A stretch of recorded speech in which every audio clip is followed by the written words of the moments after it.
Brought to you by Sean Porter Promotions. On Sunday. Yeah, but you've been on it for a whole week. I said... He didn't want to hit me up. I was like, I'll get you on. What, he got something to say? Yeah, he just want to let you know he's coming back.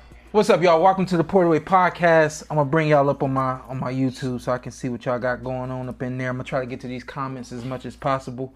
I got some heat today. Everybody think this is going to be a long one. I said, no, 65 minutes and we out.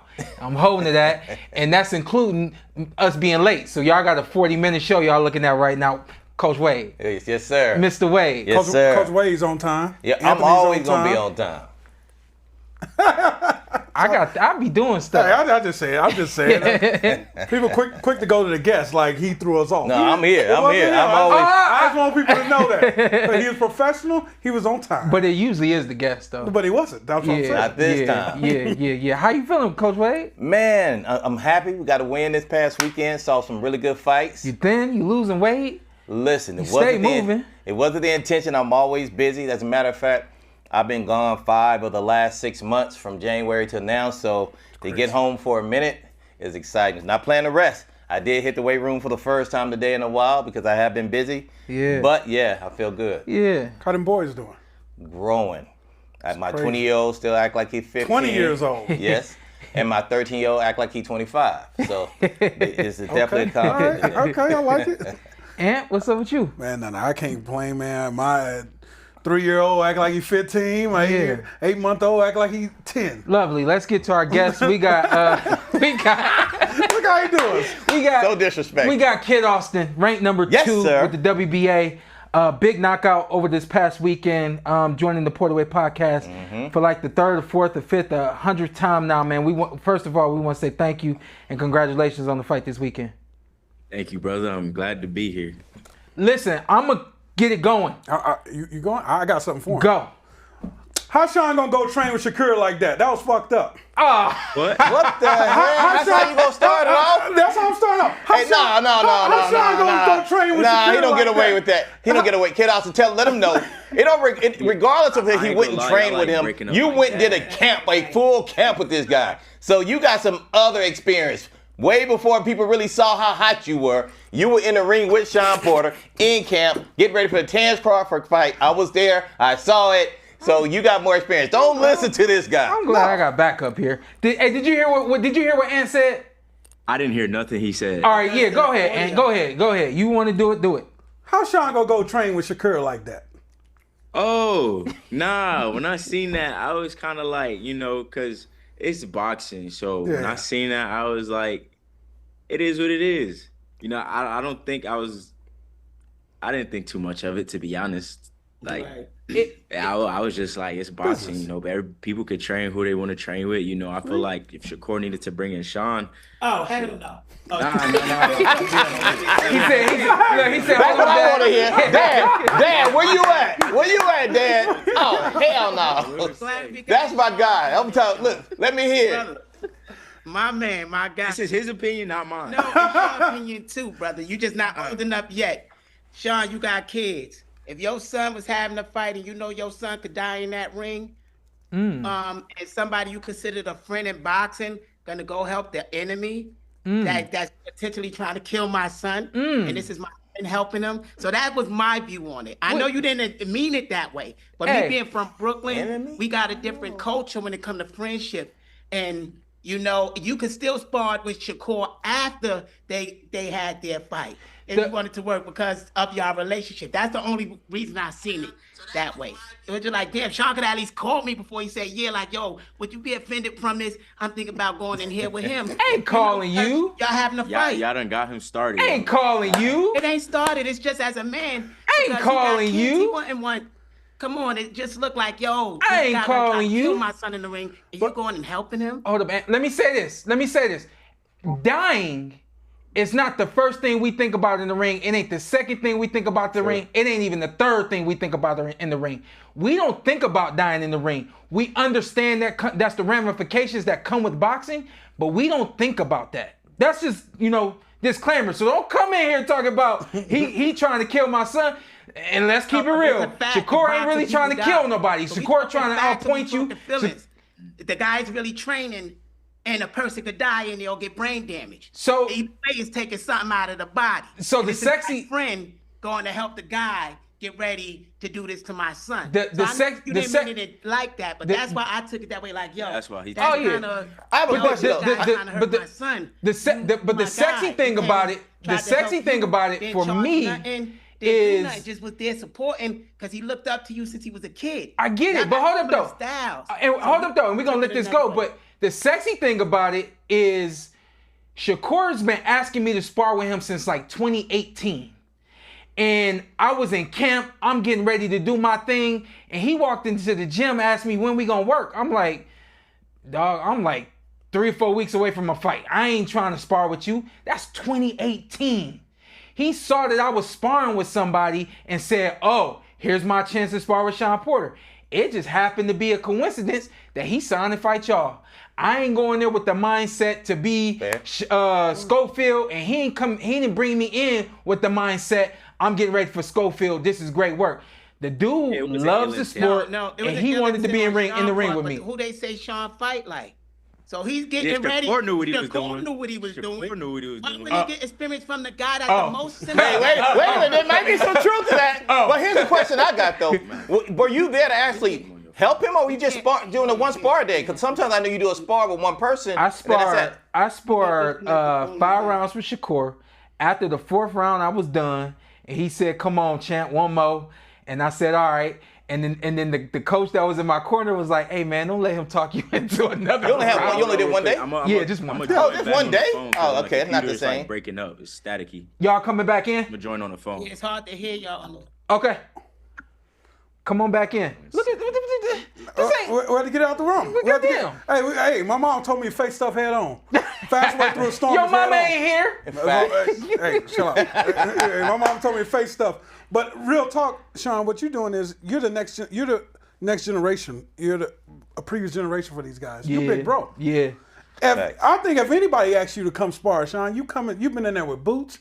I've seen you in there with a lot of cats. I've been in the ring with. I literally, as a pro, as a fighter in the ring, in the pro ring, I've been in the ring with everybody. As an amateur, in the ring with everybody, and even in training, I've been in the ring with literally everybody. I knew the way the dad, especially the dad, felt towards me. Not probably like Kid Austin, but I know the dad felt away. So I just wanted to address that. Yeah, well, I enjoyed the way that they came at it because number one, that's the past. I was just telling my view at that moment. Yeah. Because we passed that already. That was months ago. I'm not feeling that way now. No, I wouldn't have said nothing about this interview. I wouldn't agree to it. Okay. So you're going to bounce now, right? right? That's what I was feeling then. Like, yo, but I know you didn't mean it from that because we still going to knock Shakur out. Yeah, Shakur. So it don't matter who Shakur get in there to help. What going to happen? Say it again. I want to hear it again. What you going to do to Shakur? Huh? What he gonna do? I want Dad to tell me what you about to do. Back. No, don't bring Dad back. I want to hear what he said he gonna do. That's entertaining. Hold up. You good? You got us? Say that again? I said you good? You got us? You can hear?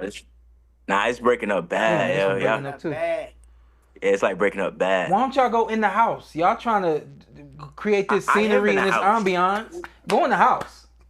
Yeah, I'm in my house. You ain't in the house. Let me disconnect from the Wi-Fi. Why your house look like a hotel lobby? They got too many windows. They got a look they're going for. He thought I was outside in the jungle or something, huh? Yeah, they got too many windows. I think he hear you. All right, listen. Let me say this real quick. Let's try to get as much in as we can. I'm just saying that's how I felt at that moment. That's it. Schofield, listen, man. When everything went down with this fight that you were supposed to have with Shakur, I said, I don't know how he's going to come back from this. I don't know what this looks like. I don't know what the trail is going to be. And you guys came back with a big bang. So I wanted to say congratulations to that. Thank you. I had something to prove. And furthermore, how did you get connected to be on this Jake Paul card, being as you with Golden Boy? Man, it was, you said how did I come to be on the Jake Paul card? Yeah. Truthfully, just Oscar hit us up, and they when we went to meet him in Vegas, find out if we was fighting Lucas Body or who we were gonna fight. They was like, we're just gonna throw you on the Jake Paul card. So I was like, all right, cool. So that's when we were trying to figure out the opponents, and it just stuck. Since then they just threw me on the card. And I'm grateful to be on a Jake Paul card because Jake, whether you love him or hate him, people gonna tune in. So it was good to have all those eyes on me. night. That was what I took away from your fight. I felt like it was just a perfect prime performance on a prime, MVP card. And when it came to preparing for Tevin and seeing how Tevin's been doing pretty well in his recent fights, did you expect that thing to happen the way that it did so early in the fight? Man. I mean, my dad did. Me, I thought Tevin, personally, watching him and studying him, knowing he's a vet, I thought he was going to take me to, like, the 5th round about, and then I knew I was probably going to pick it up and end up stopping him later. But in the first round, because when I hit him with the first shot, I was like, all right, cool. Maybe that was a flash knockdown. I gave him the benefit of the doubt. So as you see when I'm coming out, I'm going to go back to my jab. Well, my dad said, get on him. So when he said get on him, I get on him. I see Tevin's not ready. Yeah. So after that second knockdown, I knew there was a possibility that I could end the fight if I hit him just one more time after the ref let him continue. And I did, and they stopped it. I swear, like I told my dad, I said, it don't even feel like I fought this weekend. Like, it hasn't even hit me yet that I stopped Tevin Farmer. Yeah. Like, it still has not hit me. I swear, when I watch the fight, it just feels like I beat up a random black guy. I'm being for real, though. Like, it feels like I haven't fought. It's weird. I can't process it. Hold on. That's that hypnotizing, Sean. That's that good hypnotizing we did to him. He not in the ring. When he came back in that ring, he started crying. Just like, for instance, people gonna laugh, Sean. Oh. I wasn't crying. I'm gonna tell you, people gonna laugh at this situation, but I give you, so y'all don't think I'm crazy. I give y'all something that the Bible say happened. When Jesus told Judas to go to do what he had to do, Judas said no. Jesus gave him a piece of bread. The spirit jumped in him. Judas went and done what he done. When Judas realized what he done, he hung himself. The money didn't matter with betraying a friend. Hypnotizing matters because the subconscious is what's running in that ring. So he wasn't in that ring. The programming was in that ring. Yeah. So I knew we was knocking him out. The same way I'm telling y'all, we'll knock Shakur out within 3 rounds. Damn. Easy. And it's so easy. It's personal with him, so. And Tank will stop Tank. Easy. And people think I'm crazy. They've been saying it, Sean, forever. Look what he did to somebody who wasn't stopped in 13 years. Hey, Pops. 2-time champion in 13 years. Hey, Pops. That's not away like it's nothing. Hey, Pops. He didn't even break a sweat. Hey, Pops, that's not Shakur Tank, though. Shakur is easy. Who did Shakur fight to become great? Y'all had him Give me 1 A level. 1. Come on now. Give me 1. Pops, sit down. I'll wait for any of y'all. I'm not even going to ask 2. So all I'm saying is, and I'm not discrediting him, we fighters. This is what we do. He's a 3rd generation. This is all we know. So we know a different cloth of fighting, not you two fighting. That's top rank built marketing. That's what y'all seeing. He is not like that when it comes to fighting. When he get his jaw broke, he's not going to want to fight. He's going to grab. Trust me. He's not like that. None of them. The only one like that is Tank. Okay. Tank is the only one like that. And that's why I said I was going to wait 2 years before Floyd fought Tank. But all them other dudes, the Devin, they can't take punches. I watched it out of my own eyes with him as a kid before he even got this body or the experience. They can't take punches. His punches. I even watched him beat Mason up so bad. I told him, yo, why don't you just work defense, Floyd? I just had to make him work defense with Mason. Then he went in there after that and beat up Mason brothers and everybody else. Floyd is on a different level. No fighter was programmed boxing. No school. All his life studying the 5 styles of boxing. Training with people like Sean Porter, all these champions. No fighter in history was developed like that. Yeah. So when it comes to a level, he's the level. And we willing to prove it. I'm letting him fight him without his grown man strength. Y'all seen what he did to a grown man with no grown man strength. He's 22. I've been told him I'm trying to give y'all a chance. It's like tying one hand behind his back. Y'all can fight him now. That's the chance I gave, and I'm backing it up every time. So people can't say I'm crazy. Somebody poisoned him and done what they done so he didn't get in that ring. People said I was crazy, but I got the text. I got the proof. I got the toxicology reports. I got the videos. So it's like, come on, the lawyers is all involved on every plane. So people can say what they want. I know from fact, and we'll prove it, Shakur can't deal with his power. Not saying he's not good. It's just a different type of power. Now, and that's what about? I'm saying. Now, And we showed that on Tevin. Now, Tevin haven't been stopped. Dad, let me ask you this. That's the one thing that everybody talks about. They talk about the power. With the fight with Shakur, everybody said if he can't touch him with the power, he can't outbox Shakur. Are y'all prepared? Are you preparing him to do everything else that's needed in the boxing ring to beat somebody should that power not connect the way that you're used to it connecting? I watched him spar Shakur. Shakur only landed 4 punches in 4 rounds. Dad, I'm challenging you right now. I'm asking you a question. I watched them two in the ring. But I tell you this on the 5 styles of boxing, Sean. A wide stance, flat-footed fighter that jump out and use a straight line is not beating a switch fighter. In no way, shape, or fashion. They can't reset fast enough that a switch fighter can on the ball of their feet. The angles won't be there. So they're going to get caught every time. That Philly shell only works, but it don't work with a nigga right there. It only works with the nigga right there. So it's a science to boxing. It's one thing with top-ranked marketing, and it's another thing with somebody that was raised the science of boxing. He know how to destroy him. He know how to destroy everybody in that ring. There's only certain ways you can knock a man out. But you need the athleticism to get to those points. You need the switch stances and the angles to put yourself in a certain position. This is chess. I gotta get y'all in the studio, Dad. I'm gonna get Floyd on so y'all can talk to him. I'm gonna take the baby. I got my bad. I wasn't trying to take over or nothing. Go ahead. Yeah. Go ahead. I gotta get y'all in the studio though. Let me get Schofield on here real quick. Let me get Kid on here real quick, and then we gonna get y'all out of here. But we gotta get y'all in the studio. I gotta get him in the studio. The energy. Yeah. See, I had this man on a good. I know. Y'all gonna stress this man out. I know. I had him chill today. My bad. So you know your dad. You know how he's gonna move, but of course he's gonna get out there. Hey yo, so listen. So tell me this real quick. What's been the conversation since that big knockout? What's been the conversation between you and your dad, you and De La Hoya? You and maybe even MVP again. Like, what's the conversation? Y'all gotta be coming back soon. Yeah, Oscar told me to get back in that gym. Well, he didn't say get back in that gym, but he said, like, something big will be coming in, like, 10 or 11 weeks. Yeah, they just want me. No, my dad said you got 1 week off. Yeah. Oh, I guess Oscar said I got one week off. You gotta take the week off. Get off. back to the gym, like 10, 11 weeks. Yeah. And then, but I'm used to that, so luckily I'm used to that. But that's all they told me. Really, they didn't give me none. That's literally all they said. You got 1 week off and right back to the gym. So I'm gonna take that 1 week like it's 5. We won't be mad if you take that 1 week and come to Las Vegas and talk to us here. We ain't gonna be mad that you do that.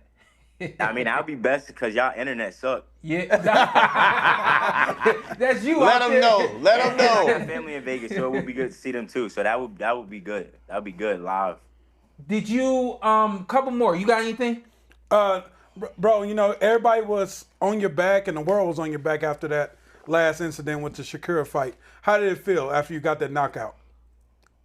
Man, it felt like a weight was lifted off my shoulders, you know, like I'm starting to like everywhere I see, like I'm starting to see people who have podcasts, they was doubting me, you know, even with the Shakur fight. And even with the Tevin fight, but now they're like making videos apologizing. It's kind of like jumping on a bandwagon. And it's kind of good to see, but it's kind of like, you know, I don't want you jumping over here now because you had all that negativity beforehand. Yeah. But, you know, that's why I just was so emotional after the fight because it was like all the slander I went through, like the name being called. Like I'm in this sport to fight the greats. You know, I'm trying to be great. You know, the money, you know, all the belts, that's nice. But we in this like for legacy, so. It just kind of hurt me, like, to see everyone, like, because I've been giving my all since I was a kid. You know, my dad was hard on me since I was, like, 5 years old, just strictly boxing. Every time I wanted to go outside, I couldn't even go outside. Like, it was bad. So it was like, damn, everybody switched up on me when I gave my life to this sport. And I was serious. I really wanted to quit. I didn't tell my dad, but it was like I really was, like, wanting to quit boxing. But I stayed in it, and, you know, I'm just happy. And I thank God. You know, I pray. You know, I'm praying to that Tevin will be okay. I'm just happy. I'm excited. Like I said, I still haven't processed it yet. And maybe it hit me one of these days, but I'm just thankful for God and, you know, my family for keeping me strong. So yeah, you know, you just answered everything else that I have for you. That was my main thing. When I saw the emotion after the win. I said, man, I got to bring this kid on the podcast, and I just gotta give him his flowers beyond the win. But I could tell that there was so much pouring out of you in that moment. It was like less than 60 seconds that you got down, and it seemed like that energy of that moment just all came, to a crash right there in your face. And I could see that you were really emotional, and I just wanted to let you know that emotion, man, let it out. It was great that you was able to actually get in the ring and get it out in that way. And like I said, man, I look forward to bringing you out here to Vegas so we can do this thing, and we can get in the ring again, big dog. Hell yeah, that'd be good, man. That'd be good. All right, big dog. Hey, yo, take it easy, man. God bless you, and we'll talk soon, all right? Thank you, brother. I appreciate y'all for having me. Hey, no, thank you for coming on. Blessings. All right, now let's talk all about him. I know I have something to say about the kid. Let me ask you about this. Have you had a chance to actually analyze the knockouts, the knockdowns and stuff? I did. What did you think about his power, the releases, and all that kind of stuff? I feel like he's definitely developed in a lot of ways. I know his strength conditioning coach, Jesse Coronado, who's doing a wonderful job with him, and he's one of these guys that he always wants to study. Mm-hmm. He wants to learn from different trainers and from different top-level athletes, and he's a sponge, so he's constantly growing. And like his father said, he's still young, 22 years old. Yeah. So you give him another 2 or 3 years of development and continue getting the experience for those high-level fights, you're going to definitely have to deal with a guy who can be considered legendary. Mm-hmm. Now, what I wanted to ask the young man was, because I was there at the fight, and I've known him since, because there was no space for it. Oh, I looked at y'all. You ain't see me go like that? Nah, I just like that. Because I wanted to ask him. Can't see me. Take the glasses off. I can see you fine. I went like that. I gave you the. Well, here's the thing. When I look at him and I look at the dynamic between him and father, it reminds me a lot of you and Kenny. Mm-hmm. But when I'm looking at, I'm watching him on stage, getting ready for the weigh-in. I talk to the father in the crowd. I say, how's he doing? He said, oh, he's ready to rock. I said, how's the weight? He said, he's fine. I said, you need help? He said, no, we right there now. But he's like, no, he's good. He been there. He said, we're going to knock this dude out. And I said, oh, okay. And I know Tevin, right? So I talked to Tevin before that, and Tevin had said to me, oh, man, I'm ready. I said, you're an experienced fighter. So it says a lot about a guy who's that young and that decides he want to pick you, right? Mm-hmm. It's as experienced as you are. Mm-hmm. And then what I wanted to ask him was, they got on stage, and Devin was doing all this little antics going around his head, trying to distract him, and was even pushing him with his forehead. He stayed calm. Mm-hmm. He stayed poised. Mm-hmm. And that's the part that kind of really reminded me of you, because I used to, when you were younger in your career, I used to always call you the Tasmanian Devil, because before the fight, nothing. Mm-hmm. Didn't have a lot to say. Mm-hmm. Didn't want to speak out, didn't have a lot. But when that thing, ding, ding, that bell said ring, you went crazy in that room. And that's the same way I kind of see this kid, where he's holding all of that energy in. I don't know how he has some maturity to understand it at 22. Right. But he was holding it in, and when the bell rings, he's active. Right. And he has a great chance to be successful. The only thing that I can criticize at all about the young man is, as he starts to develop more, 23, 24, 25, he's going to have to take more ownership of the narrative of which he wants to be seen as. Sure. To start out, Dad is there. Dad is actually being the voice for him, and that's beautiful. And that says a lot about their relationship. But at some point, he's going to have to take those reins and be like, hey, I appreciate Dad. We can hold it together, but I'm going to step out there and be the voice. And the young man was trying to do it today, but then Ant's going to say some stuff that didn't need to be said. He always want to start something. Yeah, I was just going to say, hey. I didn't think he was going to jump in. He jumped in. I ain't going to lie to y'all. What? I didn't know he was there. This guy loves confrontation. What are you talking about? You think he's not going to jump in? I want to get through a lot of this, yo. So, hey, shout out to Joshua Edwards. He improved to 3-0 over the weekend. Heavyweight, okay, American heavyweight. Okay. We got some heavies coming. All right, I know you looking at me like, young man. He's young, Olympian, lot of amateur experience. Y'all know how big I am on that. Looked like he weighed in at 226 on fight on fight weekend. He's gonna get bigger. He's a young man too, just like Schofield. He's about 6'2" or 6'3". Oh, okay. So he's good size. Yeah. Really good size. Shout out to what's Ramirez's name? Scrappy. Scrappy. Shout out to Scrappy. Yes. Don't call him John.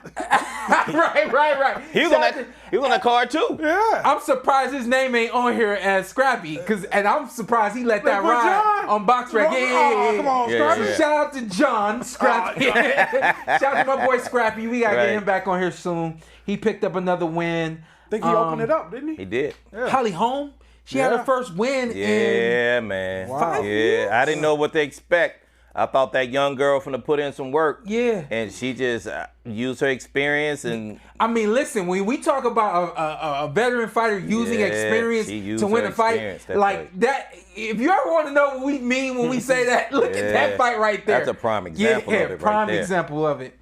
My boy dropped it. He dropped one. Victor Morales. My boy Vic, he dropped his fight against Rene Alvarado, and I've been seeing Alvarado here and there. So, you know, he dropped one, his first loss, and I'm sure he'll come back from that. Wanted to get those shout-outs in real quick, right? Mm-hmm. So then let's go through the rest of this card. We'll go through it quick. Avious Griffin. Let me say this. In the ring with Julian Rodriguez. Go ahead. 10th round. God damn it. Avious, I've known Avious and even had one of my guys work with Avious for a couple of years now, especially since I've been with Jake. And Avious came in strong. I feel like Avious stepped up to a level that was different than the levels that he's been fighting against prior. Mm-hmm. And when you're in that space, you can't become shy or try to change your game plan. You have to stay true to what you're doing. Mm-hmm. And I think sometimes when you're in that space, you don't really get comfortable until the fight really gets started. Mm-hmm. We didn't see him get comfortable till like mid-fight. Mm-hmm. That's when he started really letting his hands go. By that time, he's behind on the cards. Mm-hmm. And everybody already knows when you get behind on the cards, sometimes you react to it differently. You're trying to move differently. He reminded me of Deontay Wilder. D was never comfortable in the first 2 rounds. Yes, yeah. And it was midpoint for Avious. I could tell by the way he was moving, he was like lightly walking, and he was like hesitant with the jab, and it was like this. I said, yo, he looks a lot like Deontay to me. And he has a good jab when he uses it. He got a good jab. He's got way more than I saw in the ring on fight night, and I'm like, this is just the epitome of when that moment just gets to you, you know? And it looked like he didn't get comfortable until he was able to land some significant punches and get, I guess, you know, for the sake of words, like we always say, gave himself some confidence. Right. It ended up being a good boxing match. It started off kind of slow. The crowd is booing, and I'm like, yeah, I get it, y'all. I ain't expect this. But this other kid, Julian, I'd seen him before. He's Olympian, right? Yeah. I've seen him before, and I didn't, because I'm high on Avious, you know, undefeated, and he's been, you know, I've been told he's the next at welterweight, you know, or one of the next at welterweight. So he just never got a control of the fight. Correct. And Julian looks like one of those guys that is has that underdog heart, that underdog mentality. Absolutely. And I don't care if you're not expecting me or want me to. I'm gonna come in here and disrupt the nature of this game. Right. And it ended up the last couple rounds, Avious knew he had to step up. Yeah. And Julian was just kind of like managing it. I was impressed. And they both caught each other. I was like, yo. Yeah, both guys, right. And then that last round happened, man. And I said, God, dog. I thought it was going to come down to a decision, but here's the reality of the situation. Sean, you know this firsthand. It's not about the loss at this point. Mm-hmm. It's about the return. Mm-hmm. Yep. What did you learn? Mm-hmm. What did you learn in this situation? If you did not take anything away from this fight that's going to make you better, then that's when you truly lost. Mm-hmm. If you know your mistakes and you learn not to make those mistakes again and you're ready to make the adjustment, then your career has just started over today. The only thing is you have a little credit on your back because you've won a few fights. Mm-hmm. But now it starts. Mm-hmm. Now we get to see the true grit that young man has. We all know his story. Now we're going to see how much that story really supports him. And for Julian, I like Coach Wade said, that's the biggest thing in sport of boxing. Yes. Don't let a loss doesn't kill you. It doesn't destroy you. It actually builds you. It can give you live character. With a perfect example right here. Right, it gives you character. It helps determine who you are. Being legendary isn't about the O on the backside. I felt like Avious was a B- on Fight Night, maybe even a C+, probably That's a C+. fair. C+. That's fair. I gave him a B-. And I thought that Julian on the night against Avious was a B+ fighter, maybe even B-. No, I gave him B+. B+. Because I felt like he fought above what I think his normal standard is. Yeah. He had something to prove. Yeah. He was in front of a guy that he didn't respect. And so once he was able to establish in the first couple of rounds that, I can handle this, I can manage this, then you start to step on the gas a little bit. He didn't think he would get hurt until he got hurt. Yeah. By that time, a majority of the fight's gone. And all that being said, let's get this kid Julian Rodriguez another shot. Let's not let, because he wasn't supposed to win this fight and he won it by knockout in the last round. That's late fight power. Let's not forget about this stuff. Well, and say, okay, we moving on past Julian. We used him for this fight. Don't do that to the kid. I agree, but you got to think of it like this too. Opportunities. In boxing, it's about opportunities. It's about those last-minute calls. Here's the reality. Sean Porter doesn't pull out a fight. We don't know who Ugas is. Yeah. Ugas gets the fight against Delorme. Yeah. And that he just goes on to be multiple world champion from that one moment. Mm-hmm. You know, he had a challenging start of his career. Mm-hmm. Was kind of flat. He gets the opportunity against Delorme, beats Delorme, wasn't supposed to beat Delorme, and then he goes on, he becomes a world champion and world champion. Mm-hmm. Right? So these are opportunities. He just has to make sure he takes advantage of it. The next move is going to be on him. Mm-hmm. Boxing. The Gilberto, Ramirez, and so that's Zurdo and Yuniel Dorticos. We ain't got to spend a lot of time on it, but I will say this. Hey, yo. It don't have a lot of highlights. What you mean? But I want to salute. I got to salute and just move the heavyweight, both of y'all. And Zurdo, because he held it. He held it down.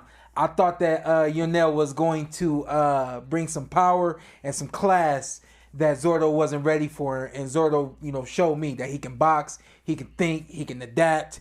And what? Is this because you actually fought the guy? Who you fought? Zurdo, whatever. I never fought Zurdo. In Mexico? Oh no, that's a different guy. Different guy. Okay. I'm like, come on, man. No, don't be trying to be nice to the guy because he fought the guy. He on my resume. Yeah, he on my resume. I'm trying to think of that guy's name. I'm gonna catch it before we get out of here. Yeah. But and then what? Shout out to Zurdo, man. I wanted more. Hey, I respect him. I respect his trainer. They're doing a great job. Here's the other thing though. I respect the fight. I got a little bored in there though. I'm not gonna lie. I got a little bored, but he walked away victorious. They did what they needed to do, and that's what boxing's all about. But here's the other side of this. He did stand face to face with my guy, Jake Paul, at the end of the fight. They did a face-off. Oh, he did? I heard about Oh, yeah, face-off for potential fight, cruiserweight champion. So Marco I can't give you too much respect. That's who you talking about. Who was that? Marco Antonio Peribon. There you go. That's who you talking about. Yeah. He better come in shape, huh? What you think? Better. You think that's a fight? You think? Listen, No, he wasting time. well, let me ask you this. How impressed were you? Was Zurdo? Yeah. Yeah, nah, he not getting that fight. He not getting that fight. You wasn't that impressed? No, That's my point. No. It does nothing. Reese, no, wrong. Wait a minute. What are you? Wrong. Whoa! What are you talking about? Does nothing? I don't want to see that. Well, you might not want to see it, but how many people tune in every day just to see somebody lose? Yeah. Floyd Mayweather said for years, Yeah. I don't care if you watch me, you want to see me win or you want to see me lose. There will be people who tune in to see if Jake Paul is finally going to lose. Jake Paul almost he's in the, I'm gonna illegal stream it right now. Until you start, you fighting someone, no disrespect. But I'm trying to understand how we even have this conversation, considering if you go over the past 3 years or decade, I'm telling you how this many right people here. streamed higher? I'm gonna tell you I'm what talking I about know. real boxers. I'm gonna tell Whoa! you. You almost No. I almost let your hands go on your. I'm gonna tell you what I know. Zurdo did not fight himself into a fight with Jake Paul. Yeah, it's not He exciting. got a belt. What do you mean? He's fought. He's ready. He did not fight. No, I'm saying Zurdo I know what did you're not saying. perform Yeah, at a level. I know what you're right? saying. So you know when you look like you beatable. Yeah. No. Why not? No. I don't think it's smart. for Jake So Paul. let me understand. So I you're don't think it's saying, smart for Jake Paul. I'll be honest with you. I'm going for it. I want it. Don't fight a real boxer. Don't do that. Don't do that. Don't be Zurdo. How many times are we going to hit it? Don't fight a real boxer. How many times are we going to hit it? He's Keep not a getting real that boxer. money, baby. How many getting times the are we going money. to hear it? Keep getting the money. He got way We're more. still gonna get the money. He I'm got trying way to more understand. money than a 17-time world. I don't care. I got this, baby. Hey, man, I'm what telling can you, Jalen Jones do? it don't matter whoever you put in front of him. Keep cashing out, Jake Paul. The whole go. Okay, so Coach Wade, no, hold on. I got a question. 100,000 right here. Watch out. Hey, here's a question. 100,000. Here's a question, Sean. If you had to fight your whole career and didn't win one belt, but just got money, would you be happy? I don't know. Yeah, you're full of it. You're full of it. You know I'm telling the truth. Especially 2025, Sean Porter. But we're not talking 2025. Understands the we're business. talking 27-year-old Sean Porter. I know I was with you. You was living that belt. You was living for that belt. Don't ask me because I don't know. You talking about mature, retired Sean Porter. So let's get to this fight. And tell you what, I thought at the end of that thing, I don't want to skip past the whole fight, but at the end of that thing, Chavez had me like, okay, what you trying to do, man? I said, what you gonna do right here? I didn't know what he was gonna do either. I didn't know what Chavez was gonna do either. Hey, he just kind of like turned it on a little bit, Hey, you know? I'm gonna tell you what I was looking for. I'm tell you what I was looking for. The whole fight? Maybe. No, stop it, bro. Maybe. Stop it. I did the numbers. I did the numbers. That's not it. It ain't that much. Listen, average 15 punches, 16 punches threw around that average. many? Yeah. But here's the thing. sorry. Here's the Laugh thing. on that. Look, here's the thing I want you to understand. I wanted to see. See, I want you guys always to see this. You got a guy who's, 12 fights in now? 12, 13 fights in now? Yeah. And in his whole life. We ain't talking amateur because he ain't got no amateur fights. 12 fights, 13 fights with a loss or whatever. Now, you got a guy who's going to hit you back.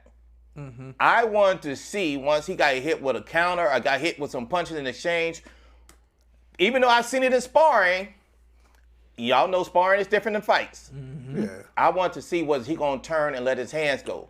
And he did that. What I'm going to say about what you just said, Coach Wade, and I've been saying this about a lot of the kids we've been seeing on ESPN Plus, a lot of the guys we used to see Showbox and all that kind of stuff. ESPN Plus primarily, we've seen those guys grow up.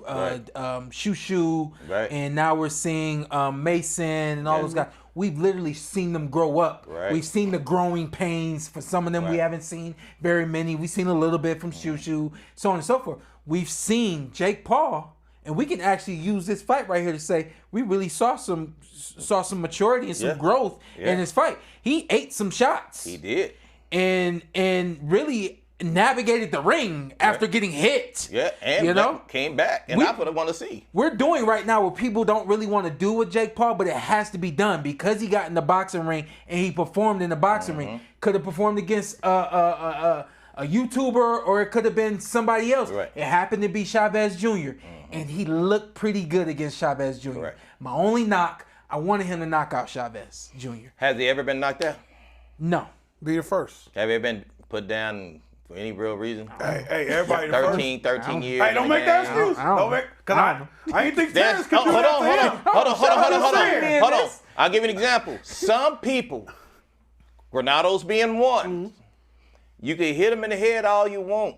They may not go down. What about the body? He hit him to the body body. will fall. It still didn't go down. Granado's was the same way. Sean hit him to the head, hit him to the body. Shout out to The man- Granados. Where he at? Well, same thing. Granado. Where's Chavez at? Same thing. You know what I'm saying? So the point is the same. You know, there's no guarantees in that game. The whole world wanted to see it, but we're asking a guy who has large amounts of experience, and he knows how to survive in those spaces because most of his career he's been put in those spaces before. Nah, he ain't getting knocked out.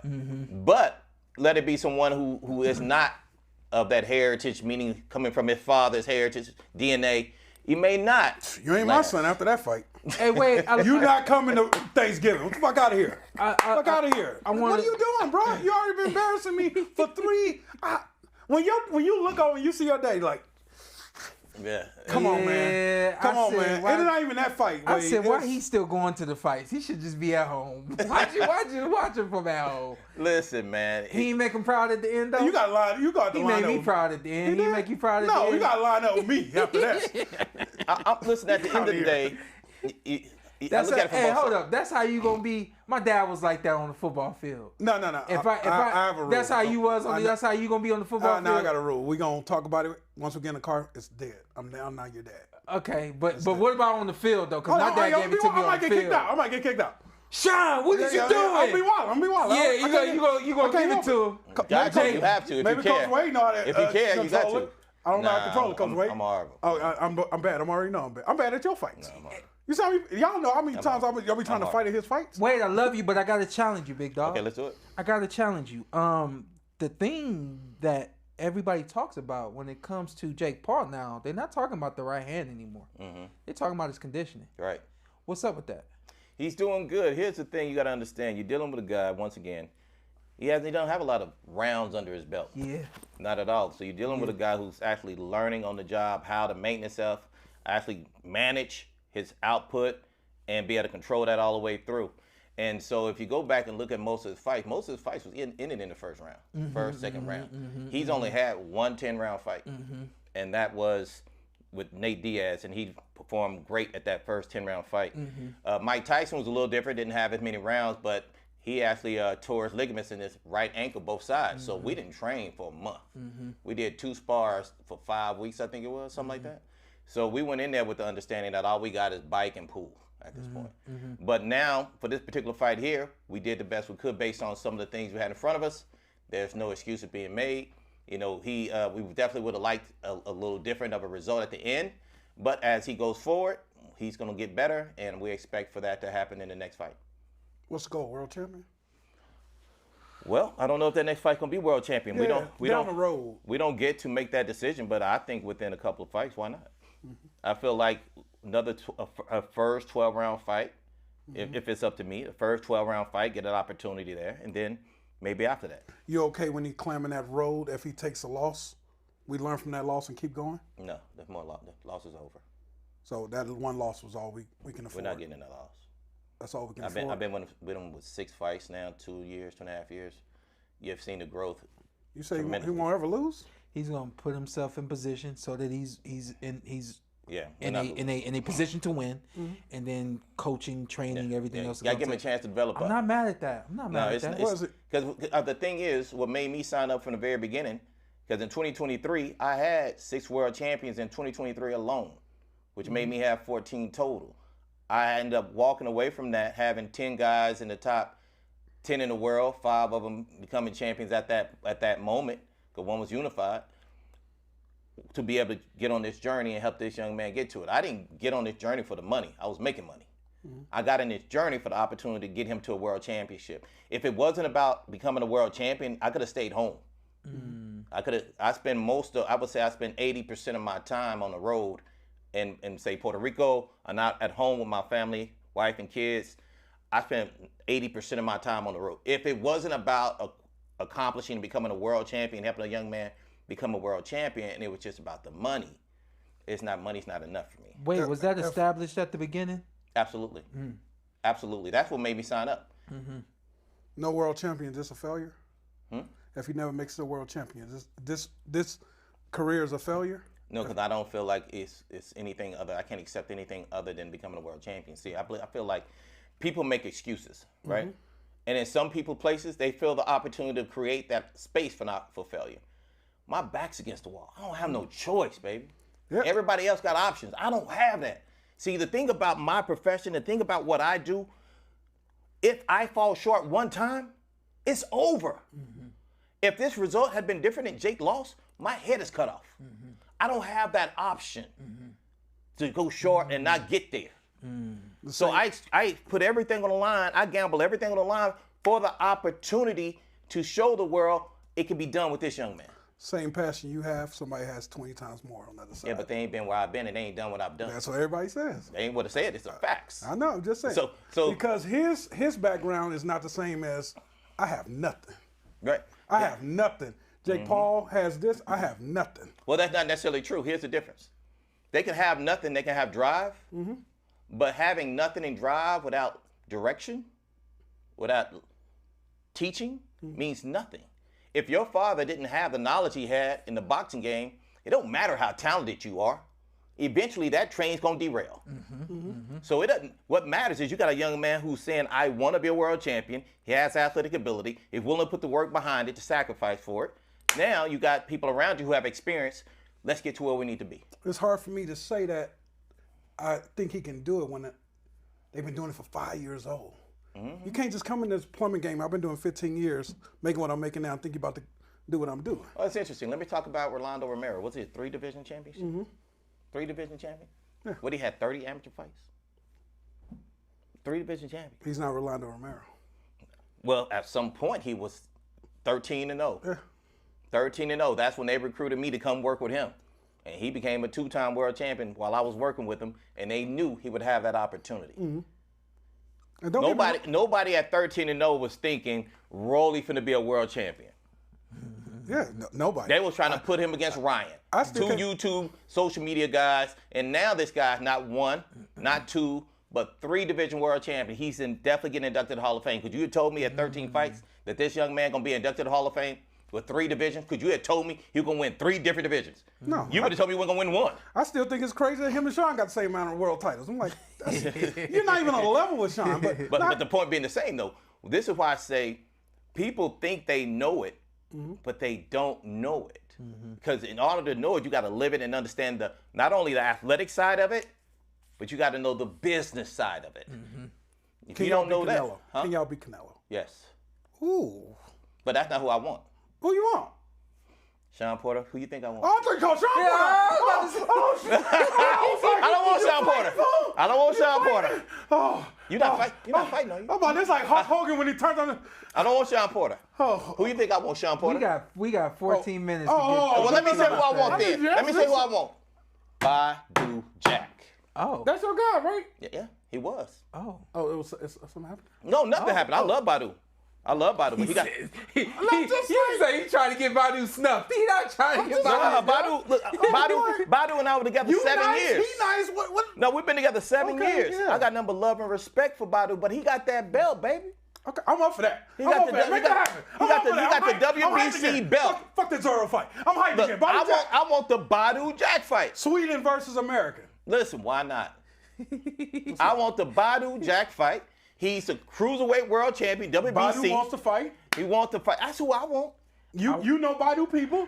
Make the do. fight, Coach Wade. Hey, if the fight don't happen, blame Coach Wade. I don't sign no checks. If it was on blame me, I'd have Coach signed Wade. that check a long time ago. No. Let's build champions. Come on, blame Coach Wade. We gotta get. We make champions. We gotta. No, let's build champions. We gotta get to let's build champions. Okay, we gotta get to that. So, Yeah.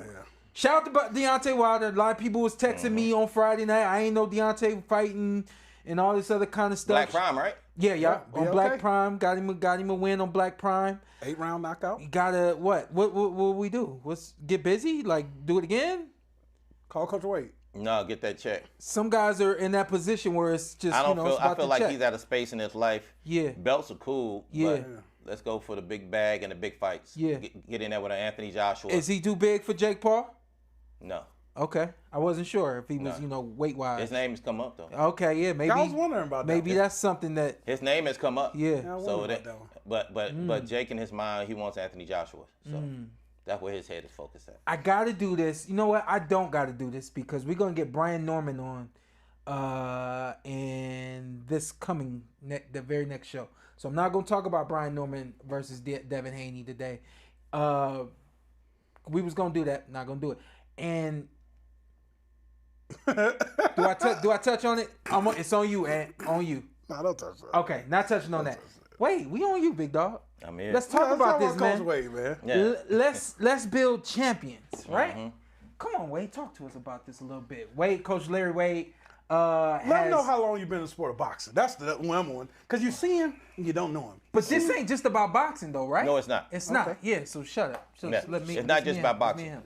But so, for those who don't know, I started training boxers over a decade, 12 years ago. My first world champion and my first fighter ever is sitting in this seat over here, Sean Porter. Yeah. He won the fight December 7 against Devin Alexander. That was my first guy ever. Okay. And honestly, when I got the opportunity, I wasn't confident, sure if I really knew everything I needed to know. So his dad, Kenny Porter, asked me to come to the gym every day for free and just learn. I got paid for my strength conditioning session twice a week, but I would come to the gym every day, stay there 2-3 hours, just pay attention for free just so I can understand. I did that for about 2 years, almost 2 years, got with Badu Jack, and we won a couple of world titles together doing that. and it just continued to grow on. But one of the things that really bothered me was me coming in from a different sport and having the knowledge I have in this area. There was a time where I was at UNLV. For those who know, I was also coaching at UNLV. And so it was a trainer out there training a young guy, probably like 21 years of age, in July. And if anybody knows, because we're in Las Vegas, if anybody knows, it's 120 degrees out there at that time. And the workout, Sean, was 9 times 400 with 1 minute rest. Let me say this real quick, because I know it's a lot of amateurs coming out here now. Y'all not used to training in this kind of heat. Get out there at 7 o'clock in the morning or get out there at 6, 7 o'clock at night. Go ahead, Wade. And it's 2,000 altitude. Doesn't seem like a lot, but compared to most people, 2,000, you can feel it, right? Yeah. So he was out, this trainer was training this guy, and I was like, Coach, I think it's a little too hot right now, but, you know, he went ahead and got started. By the time the kid got to the 3rd or 4th 400, his complexion had changed. He got real pale.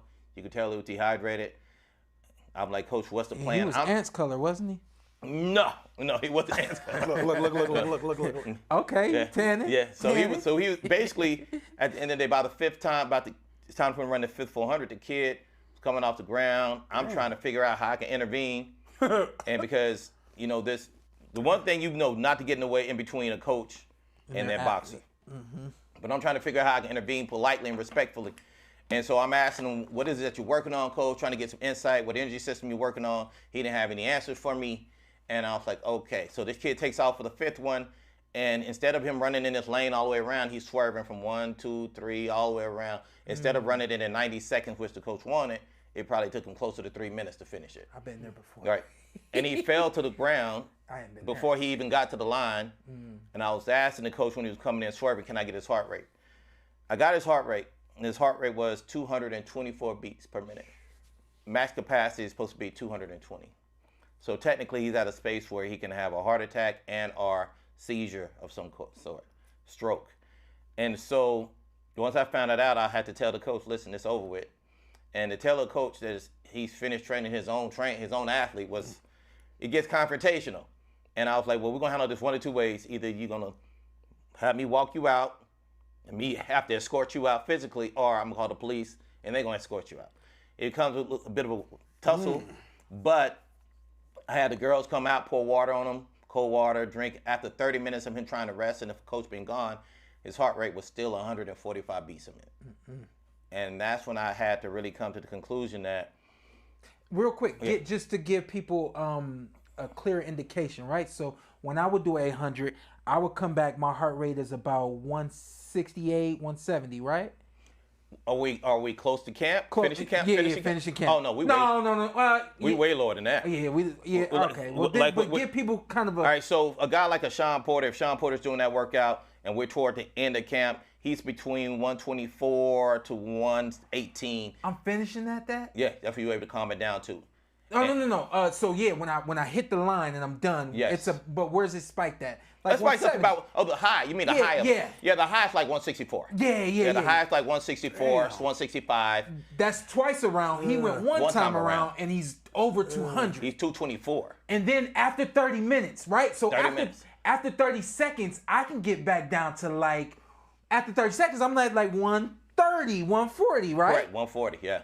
130, 140. He 30 minutes. He 30 minutes past. Water on him, everything. Water, everything. And still at 170s, you said? No, he was at 145 at 30 minutes in when he should have been closer to 100, if not 98. Yeah. And so then what happened? Then at that point is when I decided, if I plan to be a pioneer and an impact in this sport, I cannot do this without trying to create some way of sharing my knowledge with the individuals and give them the information for them to use. So around that time, I think it was 2017 is when I kind of started it. And then I finished it a year ago, almost a year, and I published it this year. So basically, for anyone who wants to learn how to be an elite athlete or just even a development amateur athlete and understand what camps are, how to develop a camp, some of the things I've done with guys like Sean Porter, Badu Jack, Caleb Plant, Luis Ortiz, Rolando Romero, Robeisy Ramirez, world champions. all the different world champions I've worked with.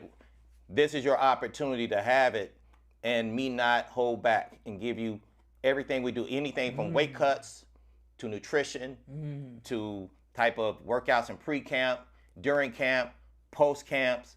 You'll basically be able to create your own plan from the start to finish for any type of camp. At one point, we were doing stuff and we were saying, post that, don't post that, Yeah, post that, don't. all the time. What do you mean? All the time. Yeah, we want people to know this. We don't want people to know that. And We would now post you feel stuff it's time. at different times so Yeah. people wouldn't even know what we were doing. Yeah. They're like, if you post it now, like, oh, I need to do this at this point in camp. When you saw us do it, when we posted it, it's probably like 6 to 8 weeks later. So you didn't get to see what we was actually doing. Hey, Coach Wade, I'm an up-and-coming trainer. I'm a dad with a boxer. Right? Can I take this book and help me out? Absolutely. As a matter of fact, it's one of the books that I'm actually going to propose to USA Boxing because I feel like there's so many people who have the heart and some of the knowledge to get there, but they may not have the experience. What you see here is over a decade of experience in training multiple world champions at a high level and the things we did to get there. That process isn't always easy. I can promise you every athlete, including Shawn Porter at some point, did not like me at some point. But they walked away successful. The growth and the development that's needed. We talk about Jake Paul. This is growth and development. You're taking a guy with no amateur fights and you throwing him into 10 and 12 round fights now to be a world champion with less than 15 fights. It's going to take somebody who knows how to get you from point A to point B. Yeah. That's it. You're not going to be able to just guess your way through this one. Yeah. And one of the things I said, which is somewhat in this book, there's some things you just have to go through. Yeah. There's some things you just can't fake. Yeah. You're going to have to, you can't lie about it. You're going to only go through it. And if you ever heard me say this, that he's going to have to dog his way through this. I knew at some point, like I've heard Kenny Porter say 1,000 times, at some point, a fight going to break out in a boxing match. And at that point, you're going to have to dog your way through. And you saw that fight break out a couple of times. And when he got to that one point, he had to dog his way through the rest of that fight if he plans to win. But I promise you, the experience he had, it's going to make him so much better of a fighter in the upcoming fight. I agree. I agree with that 100%. And he's going to change his focus in training as well. List some of the other athletes that you've worked with and how long you've been working with as a trainer. Well, Shawn, I was with Shawn 9 years. I started my career with him and finished with him in his career. And then I had Badu Jack for 7 years. But go back before that. 2 You world got some track. champions? You mean track? Yeah, no, I mean like. Yeah. I want, I don't need to bring some legitimacy to you, but I'm gonna cut in right here. You go back and look up Coach Wade. He looked the same. Shout out to Coach Wade. Coach Hey, Wade. I'm trying to look stay in thin. shape. Hey, My man Shawn, stays- I realized he gave me a compliment. He said, you looking thin? I'm like, yeah, good. Hey, So, out of 50 years, I've seen him mess unfresh once. yeah. I remember he said, There was a lot went on that night. He said, Coach, you okay? I'm like, man. Hey, Coach Wade always on it. I'm like, man. But yeah, so before I got started in this, I was working with a lot of athletes from professional track and field, NFL, NBA, and track and field. People like Carmelita Jeter, world champion, Olympian. Actually, I think they're the 4x1 world record holder as well. Dominic Arnold, who is also the 110 hurdles national champion and American record holder. I got in track and field, I got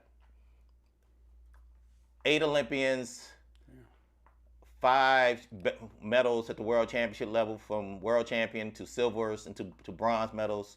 Multiple NFL guys like Brandon Mayima-Luna, who was tight end for the Chargers and the Bears. And I've worked with over 10 NFL players at the highest level. NBA too. NBA, that's exactly how I met Shawn, because I was actually working with Gilbert Arenas at the time. And Gilbert wasn't coming to practice, he'd come to training that day. So Wade is in his hands in his pockets waiting. I'm leaving. Like, I ain't staying here in LA, I'm gone. So I came out here to see my wife and kid, and that's how I met Shawn Porter. He was at the track. I was visiting there, and Crazy. That's truly how I met him. I wasn't trying to be there for training at the time, and I'm like, you know what, I'm gonna go out here. Wait, what's one of the most important things to you in this book? Oh wow, that's a deep one. One of the most important things to me is understanding that there's no straight line. You have different body types, different energy systems, different levels of experience. You can't put Shawn Porter Different minds, and different mindset, upbringing, personalities, all of that's in everything. there. You can't put a guy like, say, a Badu Jack in the same body type as a Shawn Porter and think you're going to get the same result. There are different body types. They came up different ways. And if you're not able to accept that, hey, well, Sean Porter did it this way, but Sean Porter is a different type of athlete. You're different. And I'll say this is out there. Is in that book. You have all the different body types and you have all the different energy systems, but you have people who I consider to be outliers. They're outside of that realm. A guy like Tyson Fury. Tyson Fury, has this big body frame, endomorph frame. Technically, from a stereotypical standpoint, he's not supposed to be able to have high aerobic conditioning. But he does. I've seen him run miles up hills with guys who are 135, 145 that I've trained before, and him beat them running 5 miles uphill at 260 pounds. He's not technically supposed to be able to do that, but he can, and that's what makes him special.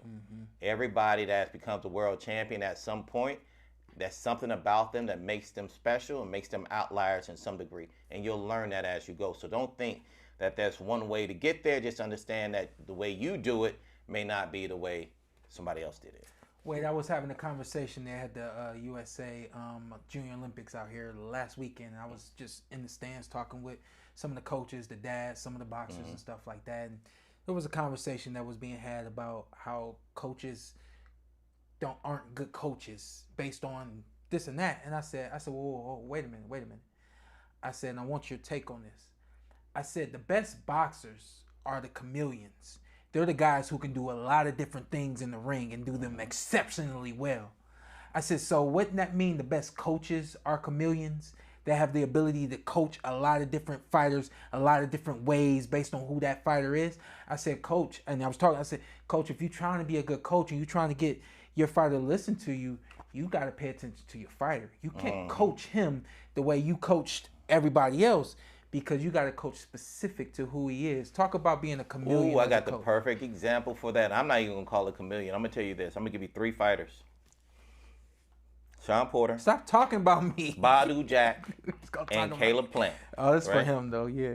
So you got to know who you're dealing with, and you got to know where they come from, and you got to know the personality. If you can't understand that, you're going to have a hard time connecting and trying to get to understand your fighter. Prime example. He ain't want me to say this.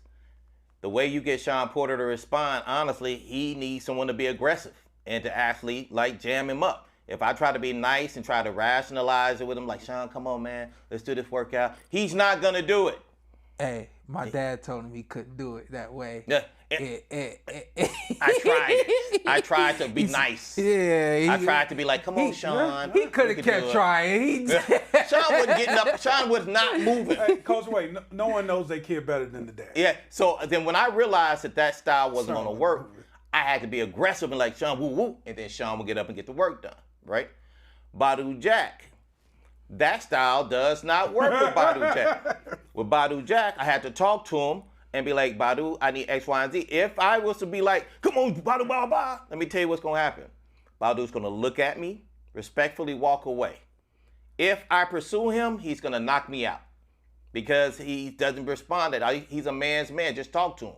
Anything outside of that, he's not going to take well. Caleb Plant. The moment I'm I better be ready for get hit because he's going to swing. He not even going to go to it. He going to swing. He going to swing. If I'm come on, he ain't having it. Because he's the kind of guy, I don't need no help. I don't want nowhere to carry me. I don't want to do nothing. I do it by myself.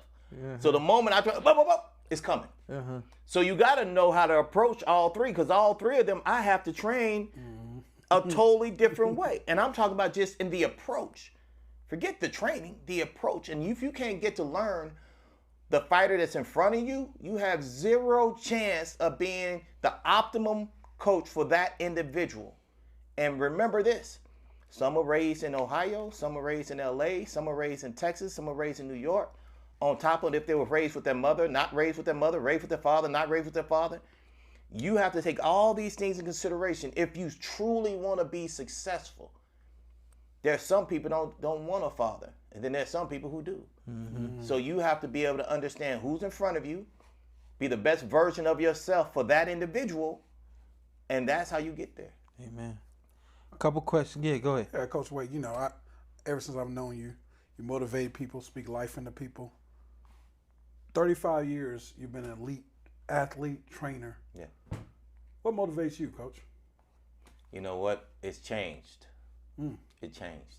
When I started out in boxing, it was about how can I make this person be the very best version of themselves? How can I do it? Get your first world champion, your second one. Then it became, I want to get a champion at every division. I wanted to get a belt at every division. And basically, I've almost done all of that. I'm like 1 or 2 divisions away. And then I had my son, right? And as my son got older, it was less about the competitive side in that regards, but being the prime example for him to look at every day. See me get up every day, work my butt off to get there, see me fight adversity, because every day's not easy, every fighter's not easy, every situation's not easy. Sometimes you get hired, sometimes you get fired, you have to deal with that, and him see that and see me navigate through that and me still provide the life to him that I want. That became and is my motivation to get up every day and be the best version of myself for him to view every day in spite of what's thrown at me. If he could see that, and I say adversity for a reason, because he needs to see that I struggle, that I'm challenged, and I'm still willing to walk, run, and jog and fight through it. If he can see that, then hopefully he's able also to say, I saw my dad do it. So when I run into it, I know how to act, opposed to me go forward in the corner and feel sorry for myself. No, son, we built different. We don't. This is why I said to you early, I don't have an option. My back's against the wall. I'm always fighting because I already realized you get one chance, and if you able to get 2, boy, you were given a true gift, because most of the time you don't get but one opportunity. So, Coach Wade, where's this book at? Where can people find it?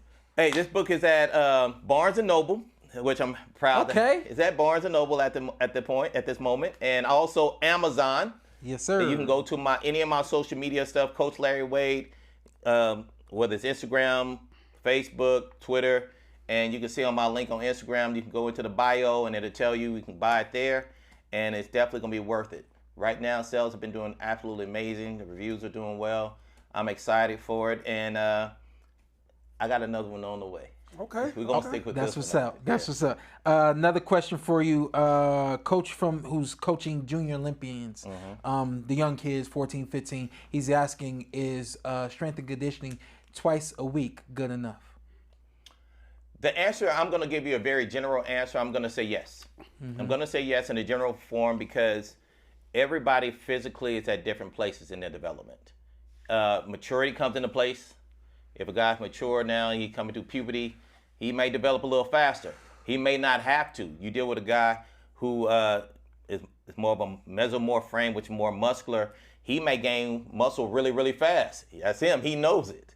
He may gain muscle really, really fast. So you have to be able to know what's in front of you. This book will help you understand how to train per body type. So I would say it really depends. But yeah, I would say 2 will be enough. That's what's up. Okay, and then the last one, and I'm going to just read it.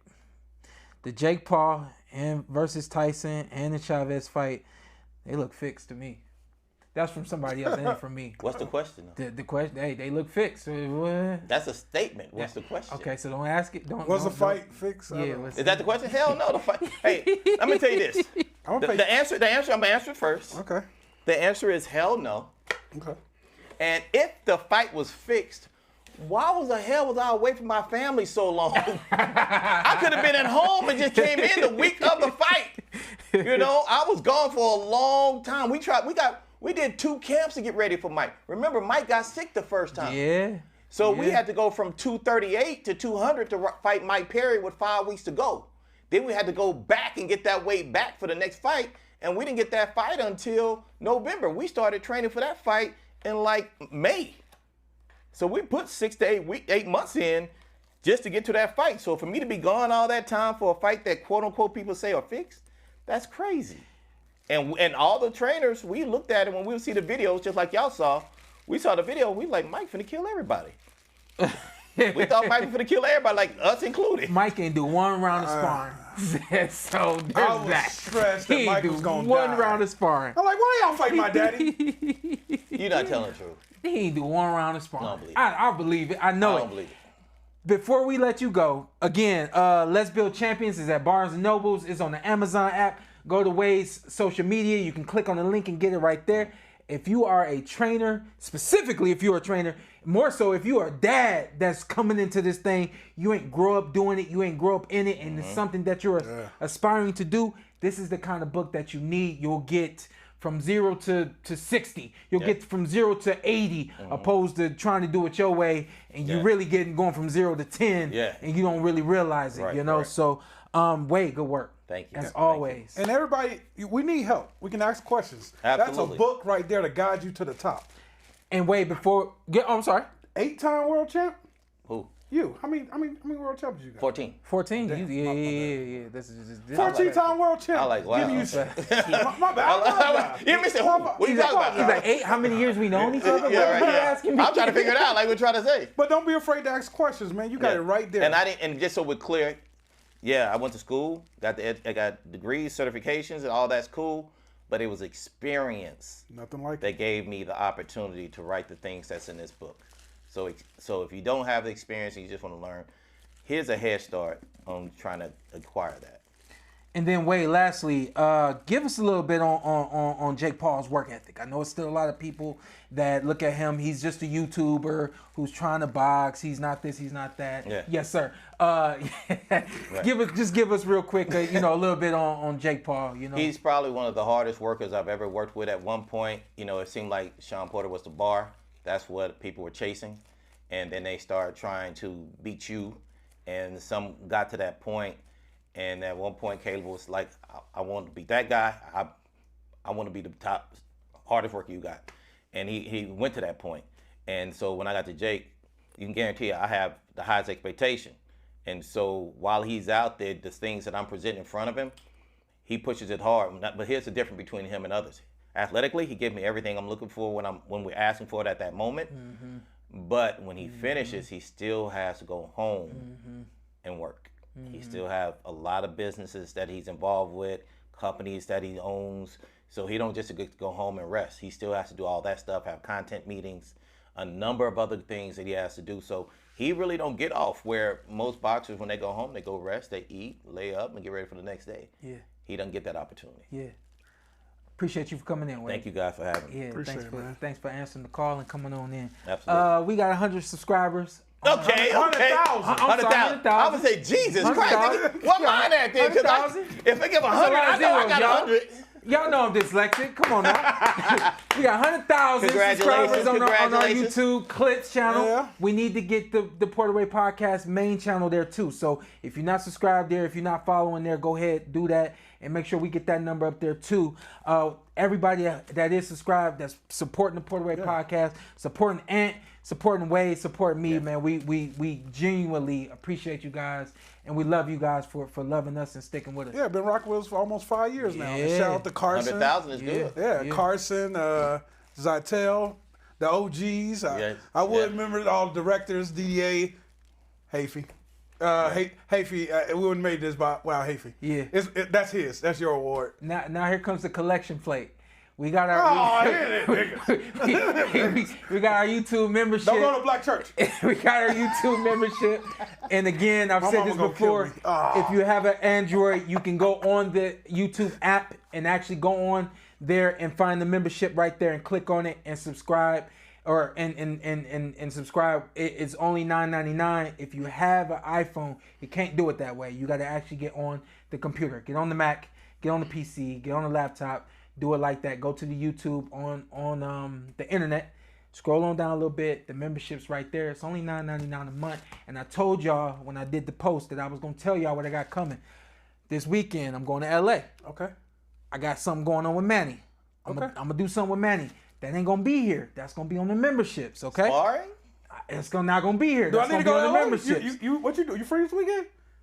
Maybe. You can work the corner, Coach Wade. This 4th of July, you got things to do. You know what? You're right. Nah, I can't go. I've been gone. Yeah, don't do that. I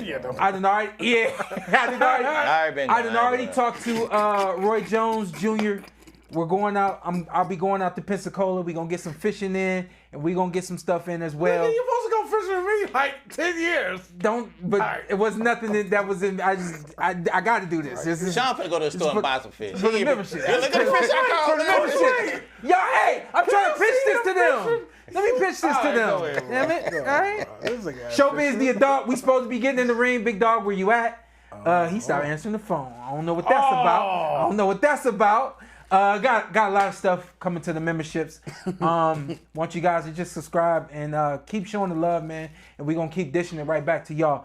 All that being said, motivational message. Wait, I want you to give us something, and then I'm gonna go ahead and do it, and we're gonna get up out of here. Oh, okay. Well, I'm always asked, What's going with you? what's, Coach Wade, if there was one thing you can tell me that could help me be successful, what would that one thing be? And this is what I'm going to tell you. Find one thing, only one thing that you have your passion and you like and you love. That one thing. Focus on that one thing, not all the 20 other different things that you want to do that you kind of like, but that one thing. Even if that one thing is sweeping the floor, be the very best at that one thing is sweeping the floor, and through that one thing will create opportunities for all things.